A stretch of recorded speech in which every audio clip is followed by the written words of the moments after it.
पक्षियों को दाने डाल दिए और वो पक्षी अगले जन्म में बन गया सूअर, फिर क्या डालेंगे?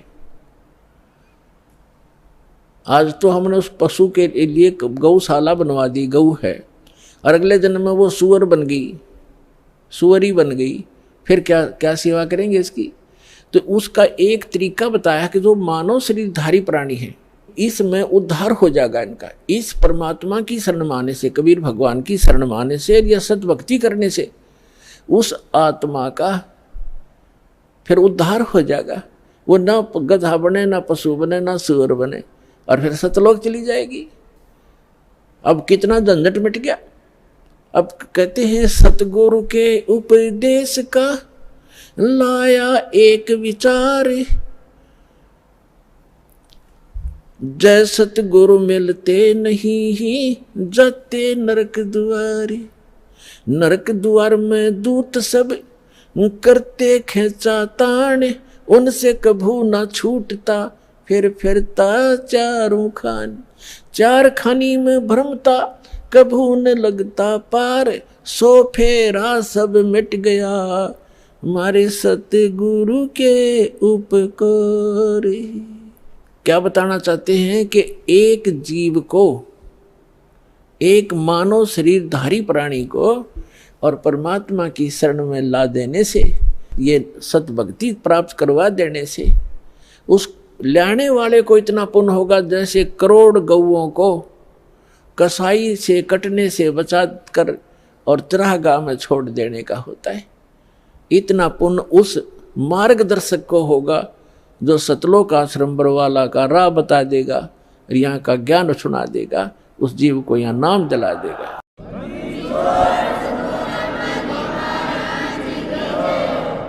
तो फिर उसके बाद कहते हैं उस भक्त का सारा बाईपास निकल गया, सतगुरु मिल गए, सतगुरु की उपदेश का लाया एक विचार, और जय सतगुरु मिलते नहीं हम जाते नरक द्वार। नरक द्वार में दूत सब फिर करते खेचा तान, उनसे कभू ना छूटता फिर फिरता चारों खान। चार खानी में भ्रमता और कभू न लगता पार, और सो फेरा सब मिट गया मेरे सतगुरु के उपकार। ओए अब ना वो पशु बने, ना पक्षी बने, और ना कोई और नरक में जावे, तो कितना बाईपास निकाल दिया परमात्मा की कृपा से, उस सच्चे नाम से वो कितना बाईपास निकल गया। तो इस प्रकार कहते हैं आत्म प्राण उधार ही, ऐसा धर्म नहीं और इससे बड़ा कोई पुण्य नहीं प्राणी को। पुण्य तो और भी है, लेकिन अगर आप परोपकार करना चाहते हैं, आपके दिल में दया है प्राणियों के प्रति, तो मानव शरीरधारी प्राणी को मनुष्य जीवन प्राप्त करवा दे। बुरा वो भी नहीं है जैसे पक्षी है, अपने घर पर दाने डाल दो, कुत्ता आता है रोटी डाल दो, अपने ही घर पर डालो, कहीं विशेष स्थानों पर मत भटको, ये व्यर्थ है। और अतिथि आता उसको भोजन करवा दो, कोई भी मांगने वाला आता उसको पैसा मत दो।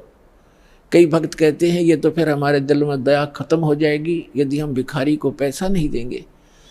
परमात्मा कहते हैं दया का प्रयोग भी विधिवत करने से ही लाभ होगा, अन्यथा वो आपका भी भक्ति नाशक और दूसरे का भी हानिकारक, दूसरे को भी हानि कर देगा। जैसे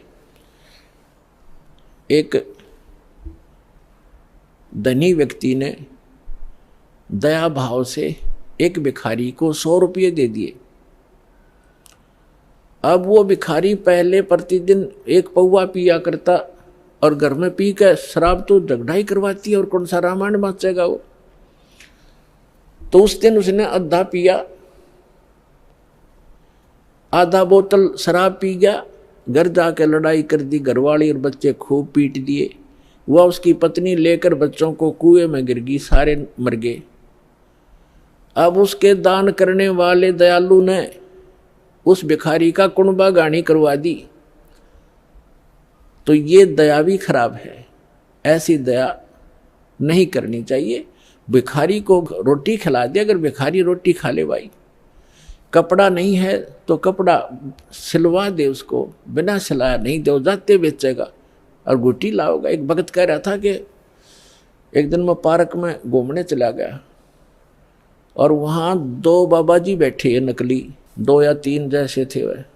तो वो मांग मूंग के लाए, इकट्ठे पैसे कराया करते शाम ने। उस दिन उनके पास सारा कुल मिलाकर 20 से 25 रुपये बने। तो वो कहने लगे भाई इसमें तो कुछ भी ना आवे, एक का भी काम ना चले शराब पीने का। तो उन्होंने बोला भाई ठीक है तुम टाल कर दो, मैं अकेला पी लूंगा। वो लेकर 1 बज गया 25 रुपया ने। उसने अकेले ने काम चलाया उस दिन, तुम्हारे लिए कल दे दूंगा फिर मैं इकट्ठे करके। तो बता इन इसे दूसरों को दान करके तुम अपना पुण्य चाहते हो, अपना कल्याण चाहते हो? तो दान भी कहते हैं गुरु बिन माला फेरते, गुरु बिन देते दान, गुरु बिन दोनों निष्फल हैं, चाहे पूछो वेद पुराण। तो गुरु के अतिरिक्त दिया हुआ आपका दान भी व्यर्थ ही रहेगा। अगम निगम को खोज ले, बुद्धि विवेक विचार, उदय अस्त का राज मिले तो वे नाम बेगार। परमात्मा ने आपके ऊपर मेहर की है पुण्यात्माओं। मनुष्य शरीर ऐसे समय में अब परमात्मा ने बैन उठा रखा है कि जो भी सतनाम को और इस हारनाम को प्राप्त कर लेगा, आजीवन मर्यादा में रहेगा, गुरु वचन पर चलेगा, वो सभी सतलोक चले जाएंगे, जहाँ जाने के बाद साधक फिर लौटकर कभी संसार में नहीं आते। तो उसके लिए बताया है कि सतगुरु मिलना चाहिए, पूरा संत हो, सत भक्ति शास्त्र अनुकूल हो और भक्त भी कति डट के भक्ति करे, बुराई छोड़ दे। बीड़ी शराब मांस तमाकू आन उपासना रिश्वतखोरी चोरी जारी ये सब बुराई है, इस भक्ति मार्ग में बाधक है।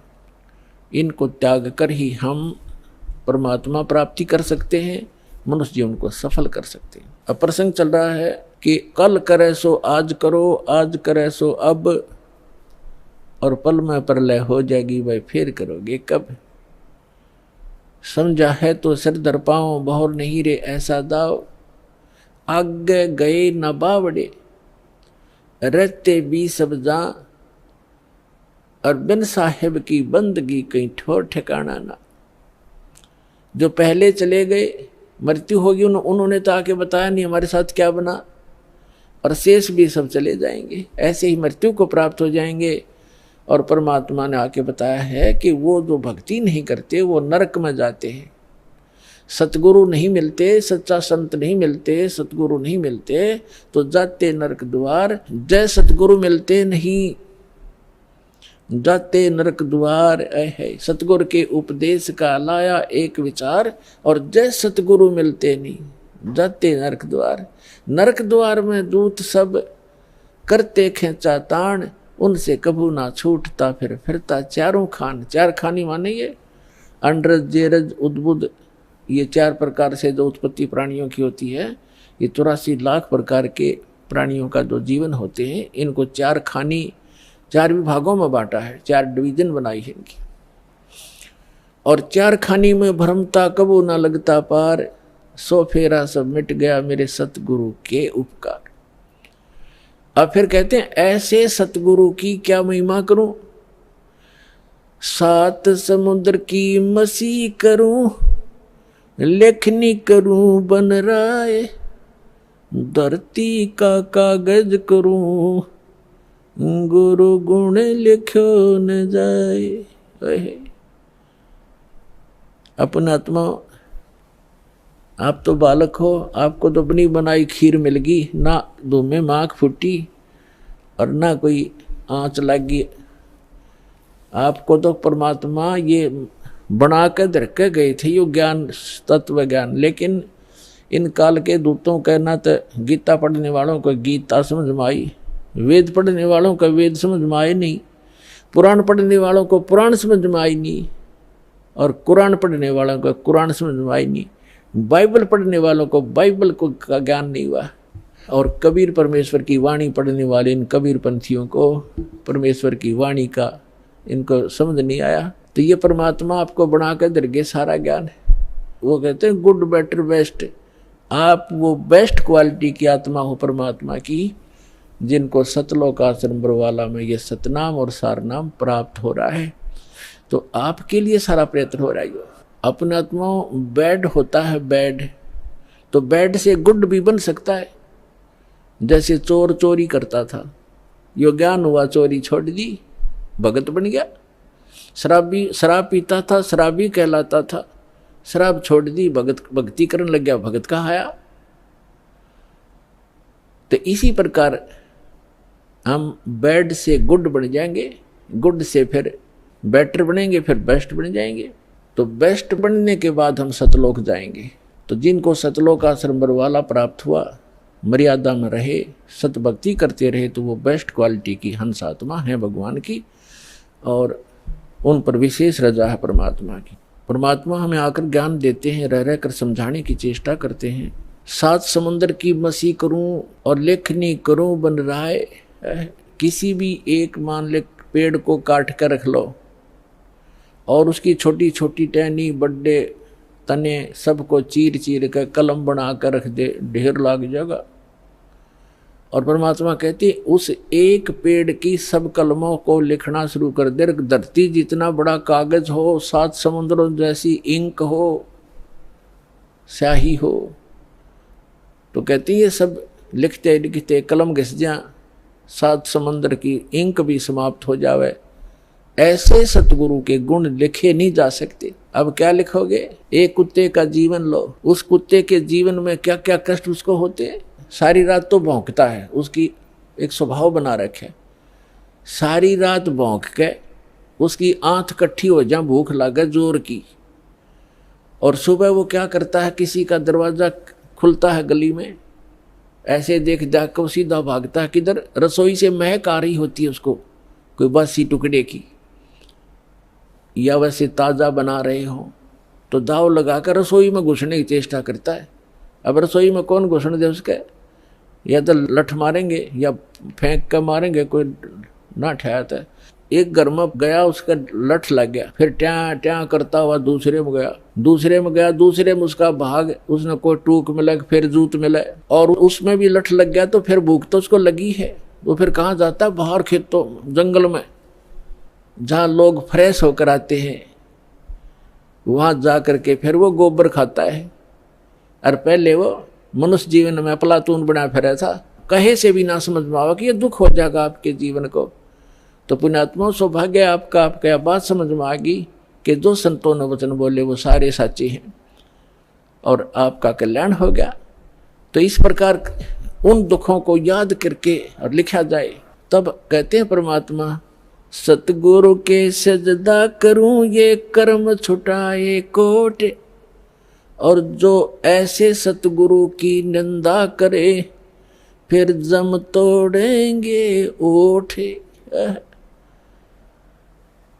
परमात्मा अपनी महिमा बताते हैं और अपने दास को जो वो भेजते हैं उसके बारे में बताना चाहते हैं कि सतगुरु के सजदा करूं, कुर्बान हो जाऊं उस संत के ऊपर जिसने कर्म छुटाए कोट।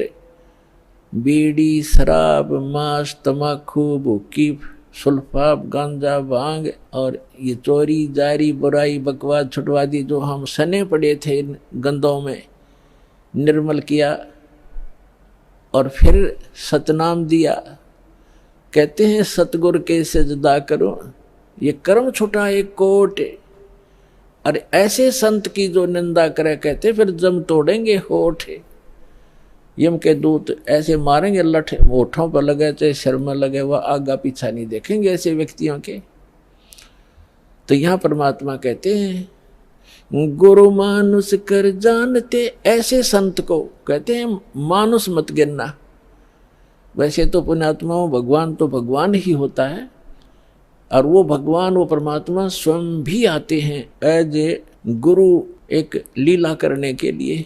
और जब वो स्वयं आए थे उस समय हम यही मार खा गए थे ना। 64 लाख से सोना एक गरीब आदमी का, एक झोपड़ी में बैठ के कपड़ा बुनने वाले व्यक्ति के 64 लाख सेस हो जाना, ये एक अजूबा है, जैसे हमारी बुद्धि काम करती होता है।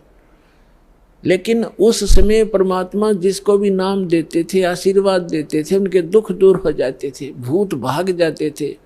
कहते हैं सतगुरु जो चावै सो कर ही, 14 कोट दूत जम डर ही, ऊत भूत जम त्रास निवारे और चित्रगुप्त के कागज पाड़े। ये समर्थ कबीर भगवान है। ये आपके ऊत भूत किसी प्रकार का भी आपके ऊपर 3 ताप का दुख हो, प्रेत बाधा हो, पितृ बाधा है या कोई जिंद बाधा है, अब प्रधानमंत्री के सामने फिर चोर कैसे रुकेंगे? उसके साथ तो बहुत घने बॉडीगार्ड होते हैं। तो जो भक्ति ना करके शरीर छोड़ के वो भगवान के चोर हैं। जिन हर की चोरी करी और गए राम गुण भूल, ते बिदना बागुल किए रहे उर्द चूल। तो ये परमात्मा ऊत भूत जम त्रास निवार है। यम के दूत भी निकट नहीं आ सकते। कहते सतगुर सरना आए के। और धर्मराज डर कैसा? धर्मराज कहते ये नौकर हैं यम के दूत जो आकर सताते हैं, चाहे प्रधानमंत्री हो, मृत्यु के बाद बक्कल तार देंगे, पकड़ के ले जाएंगे, टीटवी गले से पकड़ लेते हैं, बाजू पकड़ लेते हैं, घसीट कर ले जाते हैं। जिसके पास भक्ति धन नहीं उससे यम के दूत नहीं डरते। और समर्थ साथ नहीं है तो कबीर परमात्मा ये समर्थ भगवान है, अनंत कोट ब्रह्मांड के स्वामी हैं। तो यह बताते हैं सतगुरु की शरण में आकर फिर धर्मराज का भी डर नहीं, यम के दूत की तो बातें छोड़ो तुम। तो पुण्यात्मा उस झोपड़ी में बैठे व्यक्ति का और कपड़ा बुनने वाला और उसके 64 लाख से सो जाना, और हमारी समझ में नहीं आया कि ये भगवान है। गले नहीं उतरी के यूं भगवान हो सकता है। और भगवान सिंगाड़ा होया करे, जिसका सींग शांग लग रहे हो या बंदूक बंदाख ले रखी हो। अरे जो दुख आप पर आपत्ति आई और दूर कर दी मालिक ने, और ऐसी भक्ति दी, आपका सारा सुख दे दिया। सब जो भी शरण में आए थे गिनती नहीं कर सकते इतने सुख दिए दाता ने। और लेकिन उन सिरफरों के बकाए हुए ये कह दिया करते, नहीं यो तो वैसे सिद्ध पुरुष है, कोई सिद्धि शादी जानता है, ये भगवान थोड़ा ही हो सकता है। हम मान्य करते भगवान श्री राम और श्री कृष्ण, जिसके हाथ में तीर, सुदर्शन चक्र, और हनुमान जी के पास गदा, और माता लेरी 8 हाथों में हथियार, तो हम इसे ईशान भगवान मानना थे। यह बुद्धि पर पत्थर पड़ रहे थे, इसी कारण से हम फेल रहे। तो हम उसी समय इसलिए मार खा गए कि हमने भगवान को भगवान नहीं माना। तो परमात्मा एक वाणी लिखकर गए हैं कि गुरु गोविंद कर जानियो, रहियो शब्द समाए, मिले जब दंडवत बंदगी, नहीं पल पल ध्यान लगावे। गुरु जी को गोविंद कर मानना, भगवान मानकर उसके साथ व्यवहार करना, ट्रीट करना। गुरु गोविंद कर जानियो और चलियो आज्ञा माँ, मिले तो दंडवत बंदगी, नहीं तो पल पल ध्यान लगा। जब भी आपको मिले दंडवत प्रणाम करें और गुरु जी को परमात्मा मानना। वो खुद तो भगवान थे ही, लेकिन अब अपने दास को भेजा है परमात्मा ने, तो इसलिए कि आपका जो भाव है वो बना रहेगा। जैसे गणित के अंदर एक प्रश्न आता था ब्याज का, ऋण का, तो उसमें मूलधन ज्ञात करना होता था। मूलधन तो होता था वो करोड़ों और अरबों रुपए का। उस करोड़ों और अरबों रुपए के मूलधन को प्राप्त करने के लिए मानना पड़ता है, मान लीजिए मूलधन 100 रुपये। वो 100 रुपये मूलधन नहीं है, लेकिन वो सपोज करना पड़ेगा उस प्रॉब्लम को सोल्व करने के लिए। तो ये समझ लेना पुण्यात्माओं, परमात्मा की वाणी है कि गुरु गोविंद कर जानियो और रहियो आज्ञा माही, मिले तो दंडवत बंदगी, नहीं पल पल ध्यान लगाए। अब जैसे आप यहाँ से जाओगे शरीर छोड़ के, ये तो छूटेगा, आपको मालूम है सबको।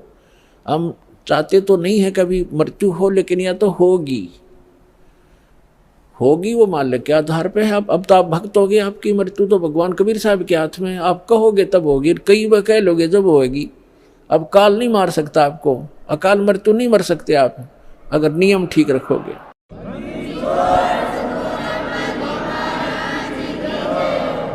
तो ये तो हमने यहाँ से जाना पड़ेगा। जब आप यहाँ शरीर छोड़कर जाओगे तो ऊपर जाकर के जहाँ भी आप देखोगे ये दास के रूप में वो कबीर परमेश्वर आपको खड़े दिखाई देंगे। और जो काल के दूत यहाँ संत आए हैं उनका रूप होगा, लेकिन काल उनके संत के रूप में खड़े दिखेंगे। तो वहाँ जिस गुरु की वो शरण में है तो वहाँ जाकर अपने गुरु जी के पास ही जाते हैं। वो तो सीधे के अपने वो खड़े गुरु जी, तो अब उसके शेष सारे उस गुरु के पास, उसके शेष उस दूसरे गुरु के पास। तो वहाँ काल भी आता है जो उसने संत भेज रखा है इन जीवों का नाश करने के लिए, और परमात्मा आता स्वयं जिसने अपना संत भेज रखा है जीवों का विकास करने के लिए। तो इस दास के रूप में आपको वहाँ परमात्मा मिलेंगे।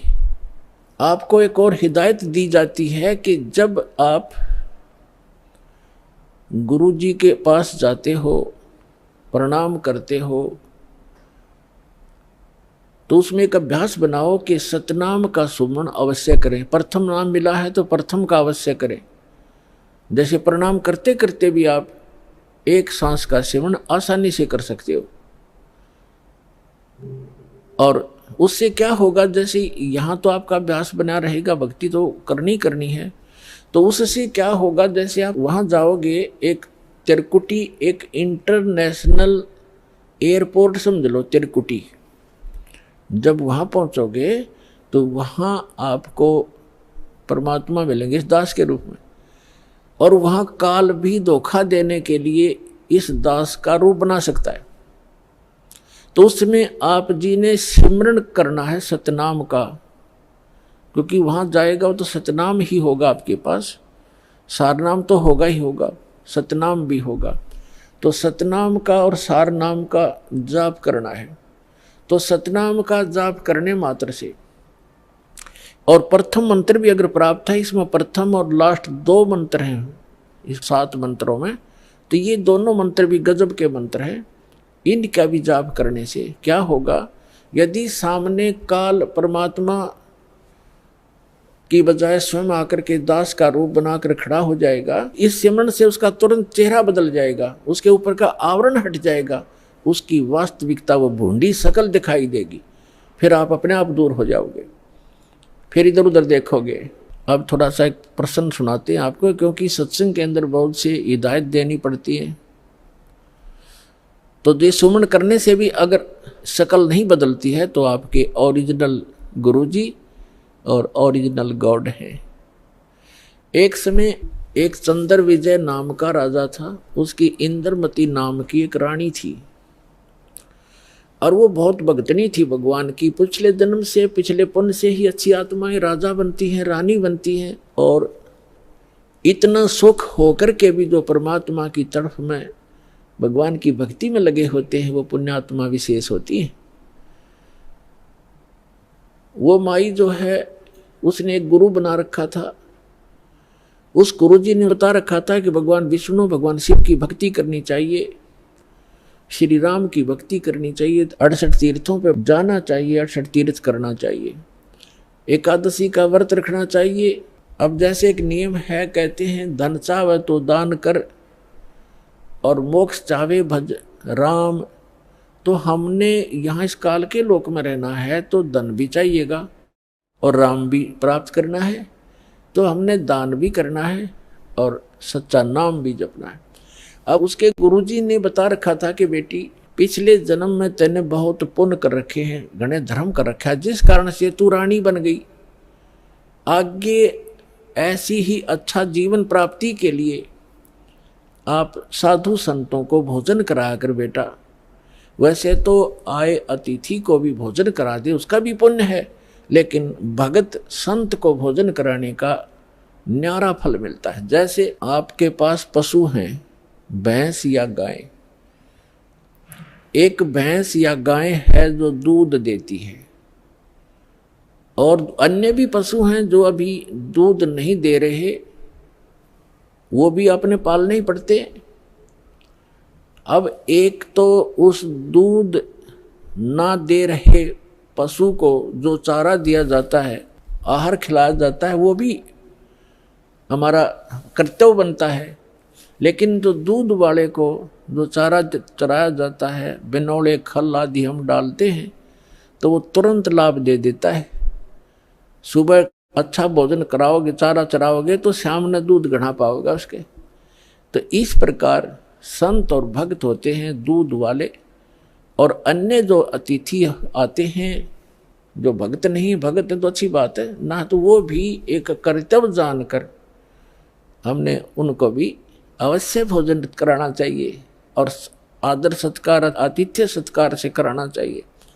लेकिन साधु संतों का भोजन कराया हुआ अत्यधिक लाभ देता है।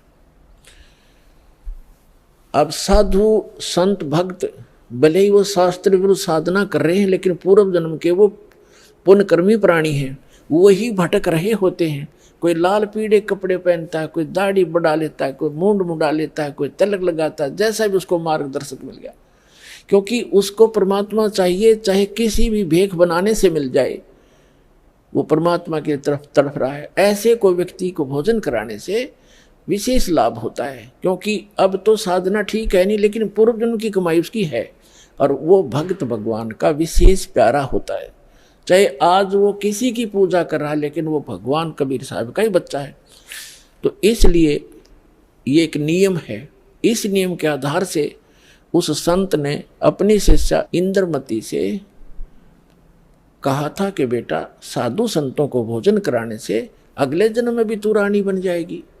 अब इनको ज्ञान इतना ही था कि रानी बन जा, रानी कितनी बार बनेगी, फिर गद्दी भी तो बनेगी वो एक दिन। वो समस्या इनका समझ में नहीं आ रही थी, अकिया भी पड़े गले में। ठीक है, जितना उनको ज्ञान था उस रानी को ज्ञान उसने दे रखा था।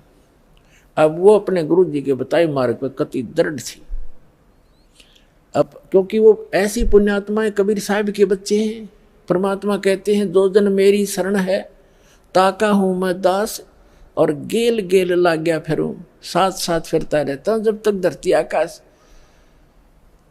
आपको बहुत बार बताया, क्योंकि ये दातंग मार्ग है पुण्यात्माओं। आपने केवल कथाएं सुनी हैं, ये राम कृष्ण की, सुदामा और कृष्ण की, बेलनी और राम की, राम रावण की लड़ाई, महाभारत का युद्ध, ये भी एक इतिहास है, लेकिन ये अध्यात्म मार्ग नहीं था।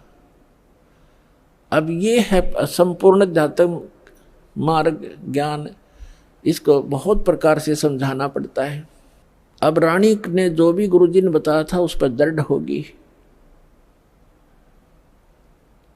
और उसने ये सोचा कि भी साधु संतों को भोजन कराना अनिवार्य है। उसने एक अपना नियम बना लिया कि मुझे भूल ना पड़े, मैं प्रतिदिन संतों को, जितने भी आसपास संत हैं, 2, 4, 10, कम से कम एक को तो भोजन करा कर ही मैं प्रतिदिन आहार किया करूंगी। तो उसने अपने नौकरों से बोल दिया कि आसपास जो भी जंगल में कोई साधु संत हो, उनको प्रार्थना करके आओ कि डेली यहाँ भोजन करके जाएं, और जो यहाँ नहीं आ सकते उनको वहाँ पहुँचा कर आओ। अपने हाथों रोटी बनाती रानी होकर, चाहे 10 संत आते, चाहे 5 आते, चाहे 20 आते।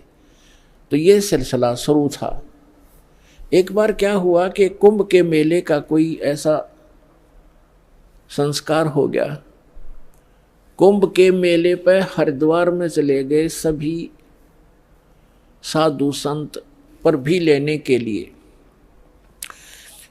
और पैदल आना जाना होता था, तो 10-15 दिन का प्रोग्राम उनका बनता ही बनता था। कोई भी संत उस क्षेत्र में रहा नहीं। अब रानी को पता चला कि साधु आए नहीं, पता करके आओ। पता करके आए, साधु नहीं थे, कोई है नहीं, सब चले गए, सबकी झोपड़ी खाली पड़ी है। पता चला कि वो तो तीर्थ भ्रमण पर चले गए। तो रानी ने प्रण कर रखा था, प्रतिज्ञा कर रखी थी कि जब तक खाना खिला लूंगी संत को, मैं आहार नहीं करूंगी।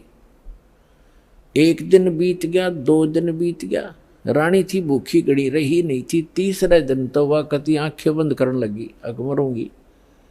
उसके पति ने भी समझाई, तो क्यों अपना जीवन नाश करे, खा ले 2 रोटी। वो साधु आओ फिर जमा दिए कि बिजली गिर गई, पर ने बोली नहीं, मर जाएंगी पर मैं भोजन नहीं खाऊं। अब उस पर दुख देखा नहीं जाता, उस परम पिता पे। द्वापर के अंदर परमात्मा करुणा में नाम से आए हुए थे, यही कबीर भगवान, वो समर्थ परमात्मा, अमर पुरुष। चारों युग में आते हैं परमात्मा। कहते हैं सतयुग में सत सुकृत कह टेरा, त्रेता नाम मुनिंद्र मेरा। द्वापर में करुणा में कहाया, और कलियुग नाम कबीर दराया। चारों युग में आया हूं मैं परमात्मा कहा करते, तो द्वापर में वो करुणा में नाम से आई हुई थी। अब उसने देखा या मरेगी बोली भगतनी, एक साधु रूप बना के परमात्मा वहां दूर सी आते दिखाई दिए राजा के महल की तरफ ही। रानी ने कहा अपनी नौकरानी से कि बांदी है दासी, यदि तू अपनी रानी का जीवन चाहती है तो देख ले कोई साधु संत तुझे दिखाई दे जा, नहीं तो आज शाम तक तेरी रानी प्राण छोड़ देगी। अब वो दासी दुखी होकर के ऊपर चढ़ गई महल की अटारी पर, और वो कहाँ देखा बेचारी, उसने क्या देखा कि सामने एक संत रूप में सफेद कपड़े, दाढ़ी बड़ी हुई, सिर पे छोटे छोटे बाल हैं, आ रहा है एक सिंपल सा साधु, गले में माला टांग रखी। दाता ने थोड़ा ईसा दिखाया कि जानो महात्मा सा भी जच्चा है ना, तो हम महात्मा उनको मानते हैं जिनकी दाढ़ी बढ़ रही हो, लंबे लंबे बाल हों, तिलकला रखा हो, 5-4 माला डाल रखी हो, बिंदी बैंदी टिक्की ला रखी हो।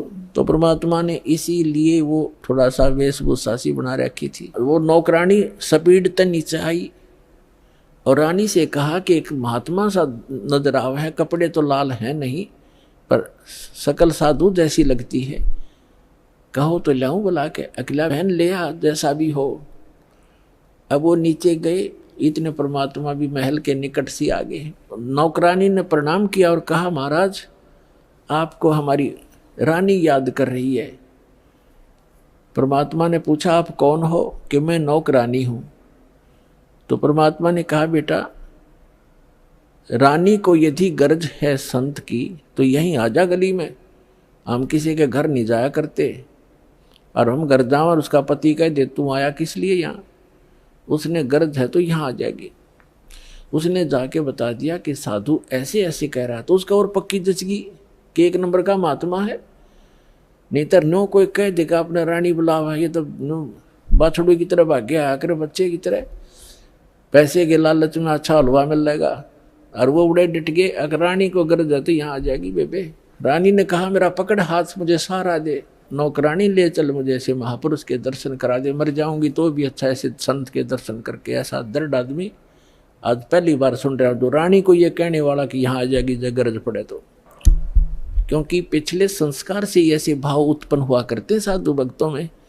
तो रानी ने जाकर देखा वो मालिक का चेहरा, विश्व में सबसे न्यारे सुंदर थे कबीर भगवान, जितनी बार भी आए हैं वे, और चरणों में मत्था टेका और कहा महाराज आप भोजन कीजिए, आहार कीजिए। परमात्मा बोले चल बेटा आहार कर लेते हैं। बैठ के जाकर एक आसन लगा दिया। रानी ने दुखी सुखी होकर नौकरानी के सहयोग से स्वयं भोजन बनाया और कहा महाराज जी भोजन पाओ। तो परमात्मा ने कहा बेटा आप इतना कोई रोग है आपको क्या, इतनी अक्सीन कैसे होगी। तो उसने सारी कहानी बताई कि मैं प्रतिदिन एक साधु को भोजन करा के भोजन करती थी, संत रहे नहीं क्योंकि वो कुंभ के मेले में स्नान के लिए चले गए। आज 3रा दिन आ गया महाराज जी, आप ना आते ताज में मर जाती। जब भोजन बना के परमात्मा के पास रखा तो कहा परमात्मा ने कि बेटी मेरा शरीर भोजन करने का नहीं है, मैं तो खाऊं या ना खाऊं मैं सदा एक रस रहता हूं। तो रानी बोली जी ठीक है, भोजन नहीं खाओगे तो मैं भी नहीं खाऊंगी, मरना मंजूर है मुझे, मरना ही मुझे उचित है, मैं अपना जो है ना प्रतिज्ञा नहीं भंग कर सकती। तो परमात्मा ने कहा कि ला बेटा, कहते समर्थ इसी को कहते हैं जो चाहे सो कर दे। मालिक ने भोजन करा, फिर उससे पूछा बेटा ये जो आपको ये हठ किसने बताया। रानी ने कहा कि मैंने अब गुरुजी बना रखे हैं, हमारे गुरु बहुत अच्छे हैं। परमात्मा ने पूछा क्या साधना करते हो, कि श्री विष्णु जी की, श्री शंकर भगवान की, शेरा वाली माता की, जो भी वो करती थी, एकादशी का व्रत करती हूँ, तीर्थों पर भी जाती हूँ, ऐसे करती हूँ। फिर परमात्मा ने अपना ज्ञान समझाना शुरू किया, लेकिन वो रानी जो थी वो ज़्यादा भावुक होते हैं श्रद्धालु। जैसे ये दास प्रारंभ में इन अन्य पंथों वालों को कहा करता था, जो भी आ जाता था संपर्क में सत्संग सुनने, कि भाई आपका नाम गलत है, आपका गुरु पूरा नहीं है, आपकी साधना गलत है। ये राधा स्वामी, धन धन सतगुरु, जय गुरुदेव वाले और ये तो सारे निरंकारी वाले ये आते थे जो सुनकर सत्संग है। जब ये दास उनको ये सच्चाई बताता तो बेदक जाते, उठ कर चले जाते कि ना आप तो निंदा करते हो, किसी संत की निंदा नहीं करनी चाहिए, पाप लगता है। अरे भले आदमियों, निंदा क्या की मैंने? तेरे गुरु को चोर बताया ना, डाकू ठग बताया नहीं, उसके ज्ञान की त्रुटि बताई है, ज्ञान में कमी है आपके गुरु जी में। संत तो अच्छे ही होते लेकिन ना समझ में आई। ये श्रद्धालु होते हैं कि ना गुरु जी के बारे में कुछ नहीं सुन सकता।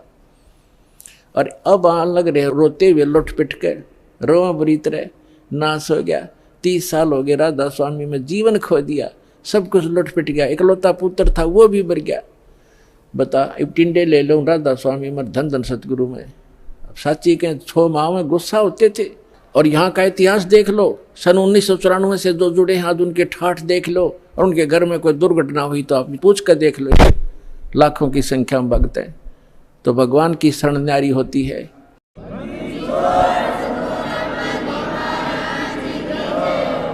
एक भगत से उसके सुख पूछने लग जाना, आपका दिमाग फेल हो जाएगा और उसके मुंह का थूक सूख जाएगा। गुण भगवान के बताने से बंद नहीं होगा आपको, जिसने 5-4 वर्ष से भी नाम ले रखा है। ये समर्थ है, पूर्ण परमात्मा है। इसलिए दास ये रे हो रहा आपके लिए कि किसी प्रकार आपके समझ में आ जा, कबीर इज गॉड। दास का काम पूरा हो, फिर तो आपका डूंडा पाट जाएगा, पूरे विश्व में एक ही रस हो जाएगा कुछ दिनों में। तो रानी क्या कह रही है? परमात्मा ने बताना शुरू किया, बेटा आप विष्णु की पूजा करती हो, विष्णु जी की। कहाँ जाओगे? बता आपके गुरु ने। जी स्वर्ग में जाऊंगी। स्वर्ग में कितने दिन रहोगे? अब सत्संग सुनकर थोड़ा बहुत ज्ञान हो ही जाता है। कहती है जी वो तो जितना धर्म होंगे, मेरे पुण्य होंगे, उतने दिन वहाँ रहूंगी। फिर कहाँ जाएगी? पता नहीं, वह मैं बताऊं कहाँ जाएगी। तो गधी बनेगी फिर अगले दिन में। अब यह बात उसका उत्तर नहीं गला। परमात्मा ने बताया जो साधना आप कर रही हो, पुण्य कर रहे हो, दान कर रहे हो, ठीक है, रानी भी बन जाएगी और स्वर्ग भी चली जाएगी, फिर पशु योनि में भी कंपलसरी जाएगी। और ये आपके विष्णु जी भी नासवान, आपके शंकर जी भी नासवान, आपके ब्रह्मा जी भी नासवान। तो कहते हैं थर पकड़ थर होई। अमर की साधना करने से अमर पुरुष की तो अमर हो सकते हो। तुम नासवानों की भक्ति करके और सथाई होने की कुचेष्टा करते हो। अब वो रानी कहने लगी, मुंह बना लिया रानी ने, इंदुमती ने, कि महाराज जी ये संत है ना, ये एक दूसरे की निंदा कराया करें, और मेरे गुरु जी के बारे में देखो आप कुछ ना कहियो, जो मेरे लिए तो भगवान है। परमात्मा बोले, बेटा अगर गधे ने कोई गाय को है और गधी को कोई ये बताओ ये गधी है गाय नहीं है बेटी, और वो नौकर मेरी गाय को गधी क्यों बताता है, तो दुख नहीं मान्या करते। उसकी जांच करे सचमुच क्यों कहा इसने ऐसी कड़वी बात।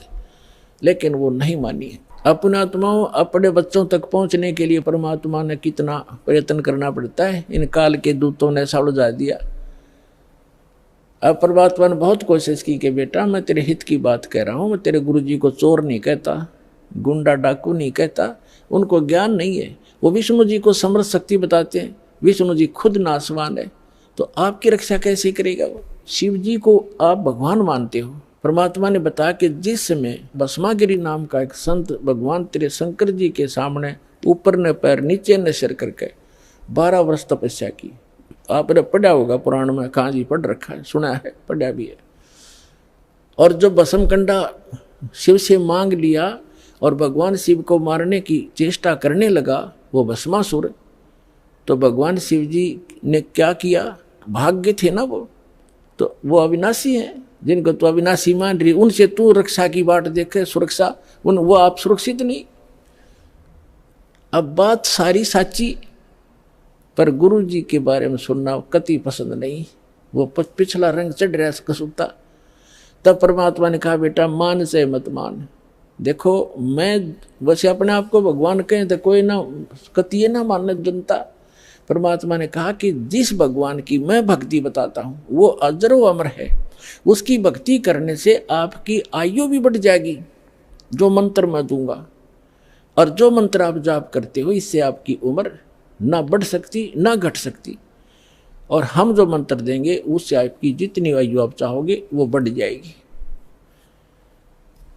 तो वो फिर भी ये कहती है जी इस तरह की बातें तो ये संत आपस में खूब जानते हैं, मुझे तो अपना गुरु बिल्कुल मेरे हृदय में समा रहे हैं। तो परमात्मा ने कहा ठीक है बेटा, साच कहूं जग माने नहीं, और झूठ कही ना जाई हो, और ब्रह्मा विष्णु ये शिव जी दुखिया जिन ये राह चलाई हो। तो परमात्मा ने कहा कि ठीक है बेटी, मैं चला, मान चाहे मत मान, मेरा फर्ज था तेरे को सच्ची बात बताने का। और आज से तीसरे दिन तुझे सर्प डसेगा, तीसरे दिन तेरी सर्प के डसने से मृत्यु होगी। ना तेरा गुरु बचा सकेगा, ना तेरा विष्णु, ना तेरा शंकर जी बचा सकेंगे, और ना तेरा भक्ति यो मंत्र बचा सकेगा। और न्यू कह के महाराज जी उठन लगे, चरना पड़ गई। अब मौत दिखे है ना, जब जच्चा खाई बूढ़ी बन गया दे। साधु संत झूठ नहीं बोला करते। चरणों में गिर गई और कहने लगी महाराज सचमुच। परमात्मा बोले तीसरे दिन आगे तेरी शेष आयु नहीं है और 83 लाख योनियों में जाएगी तू। फिर बोली महाराज जी फिर क्या करूं मैं? मैं मंत्र दूंगा बेटा, मंत्र जाप करिए और उस गुरु जी से बात भी मत करिए, जो दुश्मन है तेरा। देश तो ते सारा मर जा पर अपना नंबर ना हो, इतना कोई दिक्कत नहीं। जब अपना नंबर आता दिखा ना, जब घी बंद है जीव की, तब सारी मान ली। ठीक जी जैसे आप कहोगे न्यू कर लूंगी। और मन में न्यू सोच रही कि देखूंगी तीसरे दिन क्या होगा। दीक्षा ले ली और गुरु जी ने बताया कि बेटा तीसरे दिन काल आवेगा और मेरे रूप में आवेगा।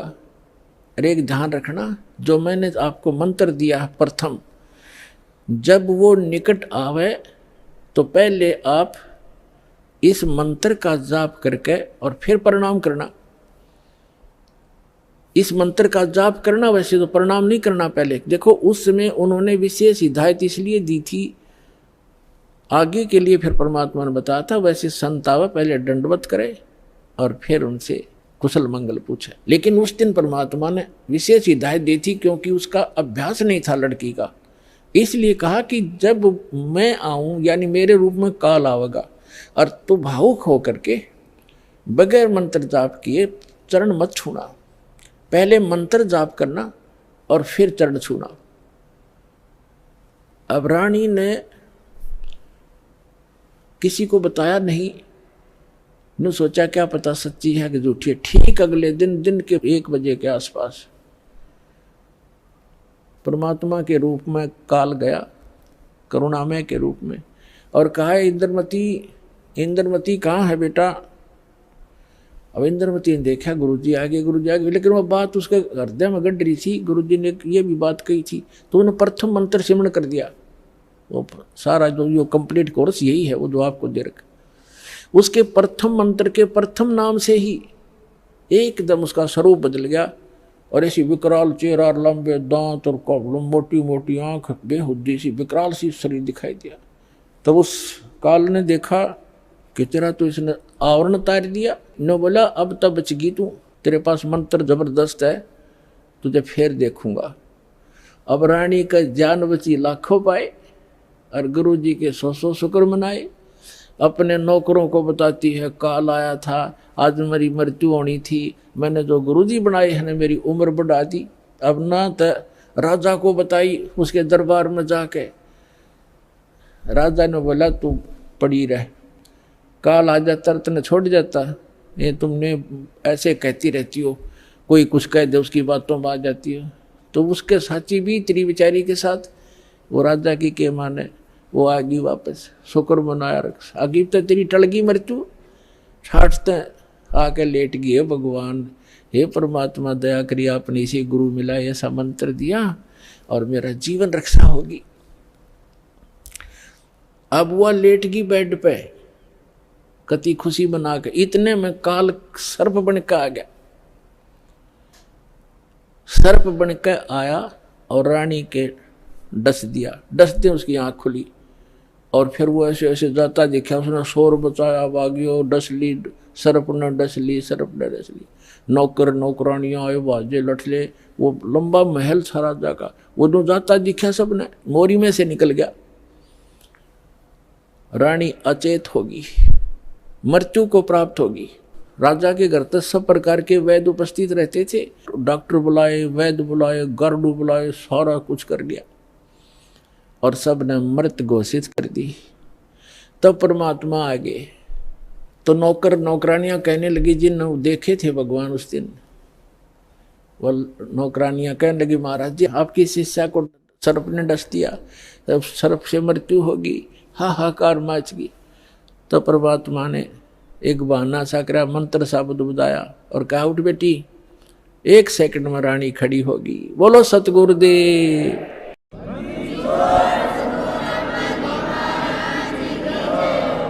आइए अब हम उन श्रद्धालुओं के अनुभव जानते हैं जो जगत गुरु तत्वदर्शी संत रामपाल जी महाराज जी से दीक्षा प्राप्त कर चुके हैं तथा उनके द्वारा बताए गए भक्ति मार्ग पर चल रहे हैं। नमस्कार सर। नमस्कार सर। सर क्या नाम है आपका? मेरा नाम शैलेंद्र दास है। शैलेंद्र जी आप कहाँ से हैं? मैं सोनीपत हरियाणा का रहने वाला हूँ। संत रामपाल जी महाराज से नाम दीक्षा आपने कब ली? मैंने संत रामपाल जी महाराज से नाम दीक्षा 31 अगस्त 2014 को ली। सर संत रामपाल जी महाराज से नाम दीक्षा लेने से पहले क्या आप कोई भक्ति साधना भी करते थे? जी, मैं पिछले करीबन 25 साल से भगवत गीता का रोजाना पाठ करता था, 1 अध्याय का, और हनुमान जी की पूजा करता था, शिव जी की पूजा करता था और साईं बाबा को भी मानता था। मतलब हफ्ते में मैं 3 व्रत करता था और पूजा पाठ बहुत ज़्यादा करता था। मतलब मैं काफ़ी डिवोशनल हो गया था। सर फिर आप संत रामपाल जी महाराज की शरण में कैसे आए? संत रामपाल जी महाराज की शरण में जाने का कारण ये है सर, मेरे पिताजी को सन 2012 में कैंसर हो गया था, गले का कैंसर हो गया था खाने वाली नली में। तो उनका इलाज करवाया राजीव गांधी हॉस्पिटल दिल्ली से। तो लेकिन मेरे मन में तब से एक ही धारणा ये बन गई थी कि मेरी मदर जैसे है बहुत सामाजिक औरत, मेरे पिताजी बहुत सामाजिक थे और बहुत सीधे शरीफ आदमी थे। मेरे एक क्वेश्चन घुसता चला गया दिमाग में, ये रहता था कि मेरे माँ बाप इतने सीधे शरीफ हैं, मेरी मदर को भी घुटनों में प्रॉब्लम रहती थी, तो इतने सीधे सच्चे जो कभी किसी का बुरा नहीं किया, ऐसे लोगों के साथ इतना बुरा क्यों हो रहा है? मैं भक्ति भी करता हूँ, मेरे परिवार भी भक्ति करता है, और मैं जैसे जैसे इस भक्ति में बढ़ता चला गया हूँ वैसे मेरे को दुख बढ़ते चले गए। मेरे मतलब आर्थिक स्थिति भी इतनी अच्छी नहीं रही, कोई ना कोई टेंशन रहती ही थी मेरे ऊपर। तो बाद में मैंने फिर एक बार ज्ञान गंगा पुस्तक मुझे मिली कहीं से, तो मैंने पढ़ी भी, फिर मैंने छोड़ दिया था, उसको रख दिया था। लेकिन मेरे एक टेंशन बनी हुई थी कि भाई परमात्मा कहाँ है, ये भगवान की मैं इतनी पूजा करता हूँ, कोई साथ क्यों नहीं देता। तो फिर मैंने दोबारा उसको पढ़ना चालू किया, तो मेरे पास एक दिमाग में ये आ गया कि भाई ये कोई संत हैं जो इतनी अच्छी अच्छी बातें लिखी हुई है, इसमें कहीं इसमें कुछ ना कुछ है। तो मैं फिर अपने पिताजी को, अपने मिसेज, मेरे दोनों बच्चों को लेके मैं 31 अगस्त 2014 को बरवाला आश्रम में गया। मैंने फिर संत रामपाल जी महाराज से नाम लिया मेरे परिवार समेत। सर संत रामपाल जी महाराज से नाम दीक्षा लेने के बाद क्या आपको कोई लाभ भी प्राप्त हुए? हाँ जी, प्रथम लाभ तो यही है कि परमात्मा प्राप्ति हो गई। मैंने जितनी भी हमारी होली बुक्स हैं, ऑथेंटिक बुक्स हैं, गीता जी है, वेद हैं, सारे चारों वेद हैं, पुराण हैं, इन सब का अध्ययन किया। मोहम्मडन्स की जैसे कुरान मजीद है, कुरान शरीफ है, इन सबको टैली किया। मैं इतने जल्दी विश्वास में नहीं आया, मैं एक पढ़ा लिखा हुआ एक इंडस्ट्रियलिस्ट हूँ, मेरे पास 40 आदमी काम करते हैं आज। उससे पहले भी, ये तो 3 साल से मैन्युफैक्चरिंग कर रहा हूँ, उससे पहले भी मैं 20 साल से ट्रेडिंग कर रहा हूँ वी बेल्ट की। तो मेरे को हर तरह का ज्ञान था, लेकिन मैंने इतनी जल्दी विश्वास नहीं किया। मैंने तो हर एक चीज़ को टैली किया। उसके बाद सारी होली बुक्स भी यही कहती हैं, तो उससे मेरा निचोड़ यही है कि ये पूर्ण परमात्मा है, एक भगवान ही, एक मालिक ही ऐसा कर सकता है। वहाँ का सिस्टम देखा, ओहो, अपार इतने लोगों की भीड़ देखी, ये नहीं समझ में आ रहा था कि ये सिस्टम चल कैसे रहा है। लाखों आदमी श्रद्धालु वहाँ भंडारा कर रहे हैं, इतनी व्यवस्था, गर्म पानी की व्यवस्था, टॉयलेट में व्यवस्था, तो मतलब समझ में नहीं आया। एक दिन तो पूरा ये हो क्या रहा है, कैसे चल रहा होगा। मेरे फादर और हम तो दोनों यही बात करते रहे कि ये सिस्टम इतना चल कैसे रहा। हम 4 आदमियों का जो व्यवस्था अपने घर की ढंग से नहीं कर पाते, भाई लाखों रुपया चाहे कमा रहे हैं फिर भी नहीं कर पाते, मतलब डर लगता है, नहीं हो पाती हिम्मत। और ये कैसे चल रहा है, इतना लाखों आदमी सब कुछ सिस्टम चल रहा है। तो गुरुजी से ने दर्शन दिए। दर्शन में गुरुजी से मैंने संत रामपाल जी से अरदास की, मालिक देखो मेरे पिताजी हैं, ऐसे ऐसे इनको कैंसर हो गया था, आवाज़ चली गई। तो संत रामपाल जी महाराज ने कहा कि बेटा मेरे पिताजी को कि तू भक्ति कर, तेरी आवाज़ भी खुल जाएगी। और ऐसा ही हुआ कि करीबन साल भर के अंदर अंदर उनकी जो डॉक्टर साइंस फेल हो गई थी, डॉक्टर ने सहरावत डॉक्टर हैं राजीव गांधी हॉस्पिटल में, उन्होंने ये कहा था कि बेटा इनकी आवाज़ चली गई लेकिन जीवित तो हैं, कम से कम ये ठीक हो गए, तो इसी पे सब्र कर लो आप लोग, इनकी आवाज़ चली गई जैसा भी है। लेकिन यहाँ जो है साइंस भी फेल हो गई। गुरुजी का जो आशीर्वाद था उससे मेरे पिताजी की आवाज़ वापस आ गई, नहीं तो सब जगह मैं धक्के खा चुका था उनको ले जाके, भाई इनकी आवाज़ किसी तरह खुल जाए, लेकिन कोई फ़ायदा नहीं हुआ, इस तरह का कोई फ़ायदा नहीं हुआ। उसके बाद मैंने भी गुरुजी से दूसरी बार जब अक्टूबर में हम गए थे, तब मैंने भी कहा था मैं गुरुजी मैं पिछले 4 साल से फैक्ट्री लगाने की कोशिश कर रहा हूँ लेकिन लग नहीं पा रही। संत रामपाल जी महाराज ने कहा कि बेटा भक्ति कर, तेरी फैक्ट्री भी लग जाएगी। और मैंने करीबन 2.5 करोड़ रुपए इन्वेस्ट किए फैक्ट्री के अंदर। मुझे ये नहीं पता लगा पैसा कहाँ से आ रहा है, मेरे पास इतनी व्यवस्था भी नहीं थी पैसे की, और मेरा काम भी हो गया। आज मेरी प्रोडक्शन जो है काफ़ी अच्छे स्केल पे है, प्रोडक्शन भी 3000 बेल्टें रोज़ बनाता हूँ मैं डेली। वी बेल्ट लाइन में भी बहुत जल्दी प्रोग्रेस किया। और मेरी फैक्ट्री में भी चमत्कार होते रहते हैं, जो मशीन जो है ख़राब होने वाली होती है, मेरे जो कर्मचारी वो बताते हैं सर इसकी तो बैरिंग टूट गया लेकिन फिर भी चल रही है, इसकी जो है पुली ख़राब है ये फिर भी चल रही है। तो मेरी फैक्ट्री के जो एम्प्लॉयज़ हैं, वर्कर्स हैं, वो भी इस बात को मानते हैं कि जी मेरे गुरुजी की तस्वीरें लगी हुई हैं फैक्ट्री में, तो वो भी मानते हैं कि वाकई मेरे संत रामपाल जी में, मेरे गुरुजी में कुछ पावर है, कि वो भगवान है वाकई। और जो एक लाभ और बताता हूँ मैं, मेरा छोटा भाई है, वो उसको ऊपरी प्रॉब्लम है, तो उसकी वजह से उसको दिक्कत हो जाती है। उसके ऐसी प्रॉब्लम है कोई ऊपरी कि वो जब उसके शरीर पे आ जाता है तो उसको शराब पिलाता है, दारू पिलाता है। मतलब उसको खुद ये नहीं पता लगता कि मैं कितनी पी रहा हूँ, दिन में 4-4 राउंड लगाएगा, वो असाध्य हो जाता है, बिल्कुल गिर जाता है, ऐसे एक गिरता पड़ता हुआ घर तक भी पहुँचता है।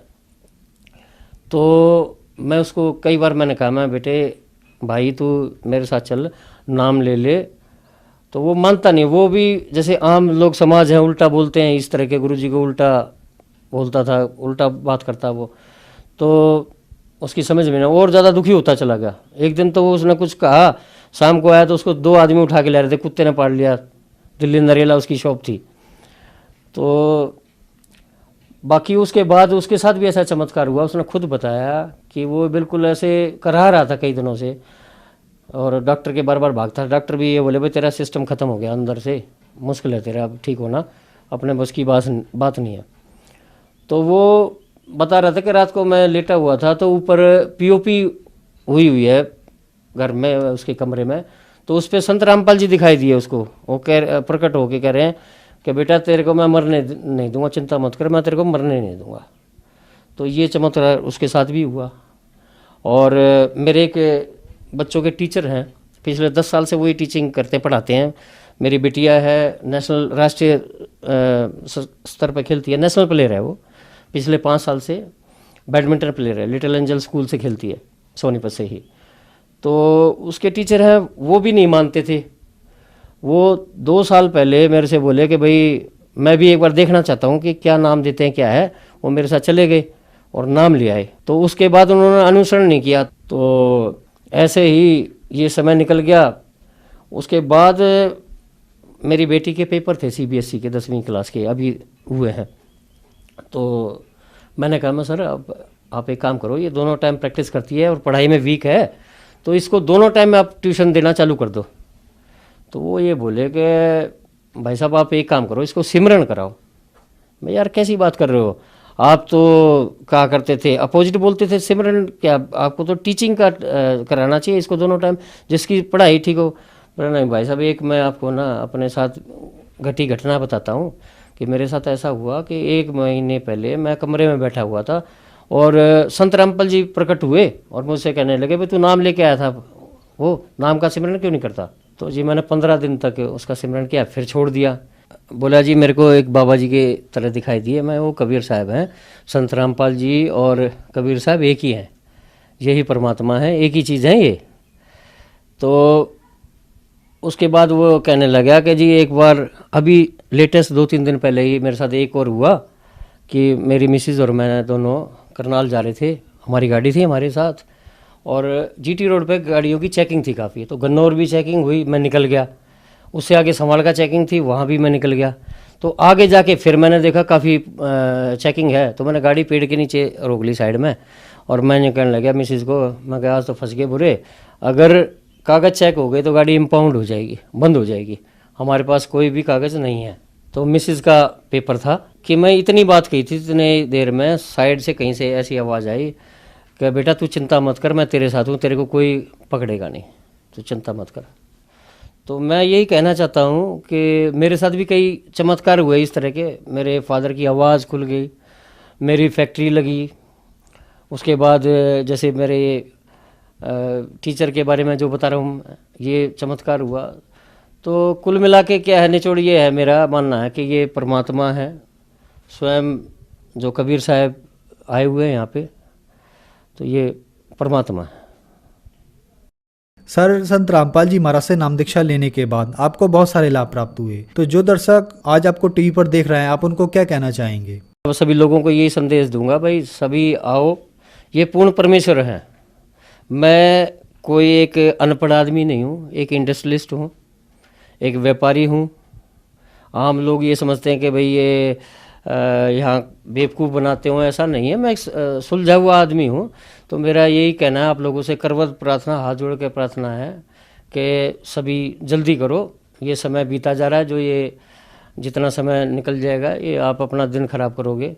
जल्दी से जल्दी आओ और संत रामपाल जी के शरण में आके अपना कल्याण करो। सर, कुछ लोगों का मानना है कि संत रामपाल जी महाराज ब्रह्मा विष्णु महेश की भक्ति छुड़वाते हैं, इन बातों के पीछे क्या सच्चाई है? संत रामपाल जी महाराज इन सभी देवी देवता ब्रह्मा विष्णु महेश की पूजा नहीं छुड़वाते, बल्कि शास्त्र अनुसार इनकी पूजा करवाते हैं। जो गीता, भगवत गीता में, गीता जी के अंदर भी विदित है कि शास्त्र अनुकूल साधना वो ये कराते हैं, जिससे सभी सर्व लोगों को सुख होता है। सर, संत रामपाल जी महाराज से नाम दीक्षा कैसे ले सकते हैं? संत रामपाल जी महाराज से जुड़ने के लिए 8-10 चैनल पे लगातार सभी, बहुत सारे चैनल हैं जिन पे इनके सत्संग आते हैं, उन पर टाइमिंग लिखी होती है, और एक पीली कलर की पट्टी चलती है इस पे, उस पर कॉन्टैक्ट, सारे फ़ोन नंबर्स वगैरह लिखे होते हैं, उससे संपर्क करके आप अपना एड्रेस पूछ के आप पहुंच सकते हैं, वहां तक अपना कल्याण करा सकते हैं। धन्यवाद सर। सत साहिब।